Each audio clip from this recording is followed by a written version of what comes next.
Friends, ये जो article है आपका इसलिए है इम्पॉर्टेंट है क्योंकि हमारे प्रधानमंत्री जनधन योजना का 7 साल हो चुका है। जो प्रधानमंत्री जनधन योजना था ये हमारे गवर्नमेंट ने लॉन्च किया था फिनेंशियल इंक्लूजन के लिए।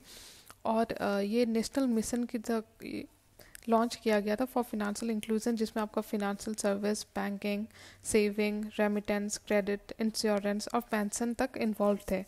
तो ये एक तरह से कॉम्प्रिहेंसिवली हमारे जो मासेस को फिनेंशियली जो हमारा फॉर्मल सेक्टर है उसमें इंक्लूड करने के लिए लॉन्च किया गया था।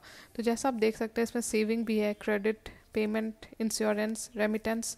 तो एक तरह से जो लोग हमारे बैंकिंग सेक्टर से एक्सक्लूडेड थे उसको इसके थ्रू इंक्लूड करने की हमारी गवर्नमेंट ने अटेम्प्ट की।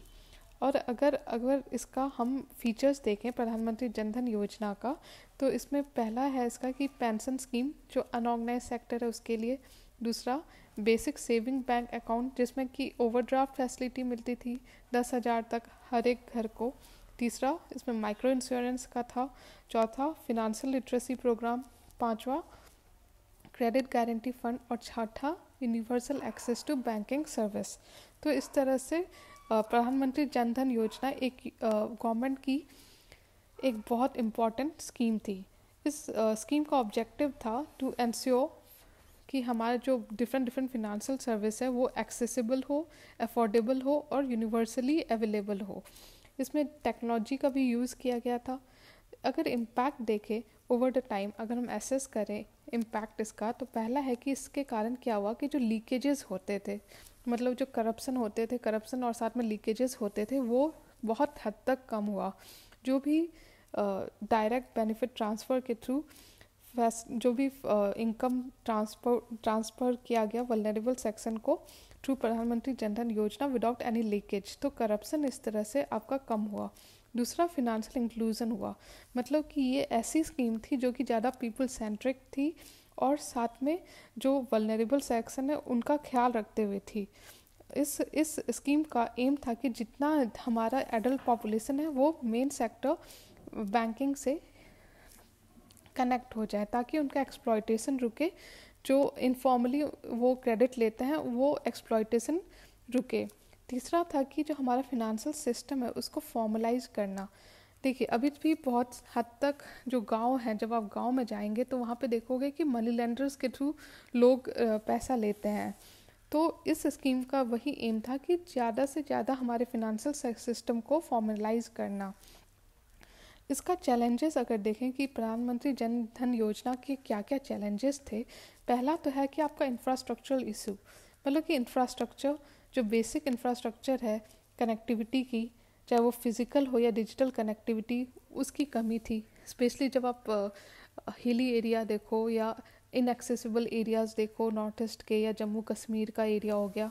दूसरा, टेक्नोलॉजिकल इशू, मतलब कि हमारे देश में अभी भी जो इंटरनेट का इशू या आप नेटवर्क कवरेज या पावर का शॉर्टेज, ऐसे इश्यूज़ आते रहते हैं और उसके कारण हमारा जो प्रधानमंत्री जनधन योजना पे भी इम्पैक्ट पड़ा। दूसरा कि एक जो मेजर प्रॉब्लम देखा गया कि अकाउंट को एक्टिव और लाइव रखने का, मतलब कि जो विलेजर्स थे वो बहुत रिलक्टेंट थे।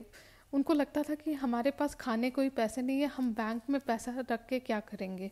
तो वो जो डिपॉजिट था स्मॉल अमाउंट ऑफ मनी, उसकी कमी देखी गई। तो इसलिए बहुत सारे ऐसे भी अकाउंट्स हैं जिसमें जीरो बैलेंस है। तीसरा है कि फिनेंशियल एंड टेक्नोलॉजिकल लिटरेसी, मतलब कि हमारे देश में बहुत ज़्यादा इलिटरेसी है और जब हम फिनेंशियल या डिजिटल लिटरेसी की बात करें तो ये हद से ज़्यादा है। तो जो लैक है फिनेंशियल लिटरेसी, अवेयरनेस, स्किल, इसका भी इम्पैक्ट देखा गया। चौथा है आपका डुप्लीकेशन ऑफ अकाउंट्स, मतलब कि एक ही नाम पे कई सारे अकाउंट्स खोले गए। कई बार जो अथॉरिटी थी वो भी कहीं ना कहीं इन्वॉल्व थी कि उनके ऊपर प्रेशर था कि वो ज़्यादा से ज़्यादा अकाउंट खोले, तो एक ही इंडिविजुअल के मल्टीपल अकाउंट्स खुल रहे थे। पांचवा है कि managing the ecosystem of business correspondent. देखिए, जो बिजनेस कॉरेस्पॉन्डेंट है प्रधानमंत्री जनधन योजना के इम्पॉर्टेंट पार्ट्स थे, वो एक तरह के लास्ट माइल कनेक्टिविटी का रोल प्ले कर रहे थे। तो उनका जो टास्क था वो बहुत कॉम्प्लेक्स था।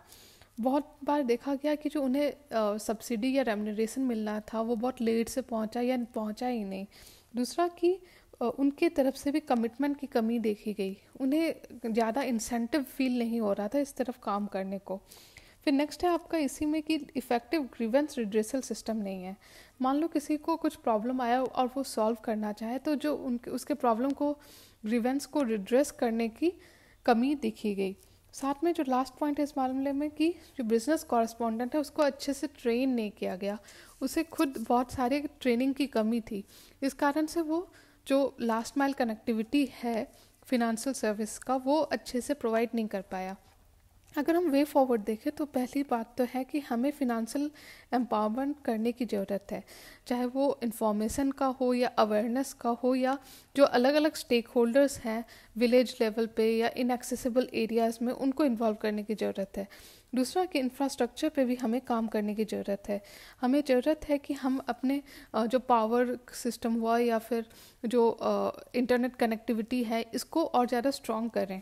तीसरा कि एक्सेस ऑफ अकाउंट होल्डर, मतलब कि हमें चाहिए कि हम इनोवेशन करें जो फिनेंशियल सर्विस है या फिनेंशियल डाइवर्सिटी हम लाएं, जो हम फैसिलिटी दे रहे हैं उसमें, मतलब कि सिर्फ एक ट्रेडिशनल मोड ऑफ सिस्टम ना रखें बल्कि उसमें भी डाइवर्सिटी लाएं।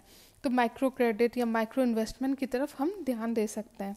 चौथा कि क्रिएट करें डाटाबेस जो कि कैप्चर करेगा income transaction history of the Jan Dhan account holder. प्रधानमंत्री जनधन योजना डेफिनेटली एक माइलस्टोन था जिसके थ्रू ज़्यादा से ज़्यादा लोग जो फॉर्मल फिनेंशियल इंस्टीट्यूशंस हैं उनसे लिंक हुए, लेकिन अभी भी बहुत सारे चैलेंजेस हैं जिसे हमें कंप्लीट करने की ज़रूरत है। हमें इसके थ्रू और स्टेप्स लेके एक इंक्लूसिव एनवायरनमेंट की क्रिएट करने की ज़रूरत है। तो इस तरह से हमने समझा प्रधानमंत्री जनधन योजना को कम्प्लीटली। आई होप आपको वीडियो अच्छा लगा हो। अगर अच्छा लगा तो लाइक कीजिए, अपने फ्रेंड्स के साथ शेयर कीजिए और साथ में मेरे चैनल को सब्सक्राइब कीजिए। Thank you.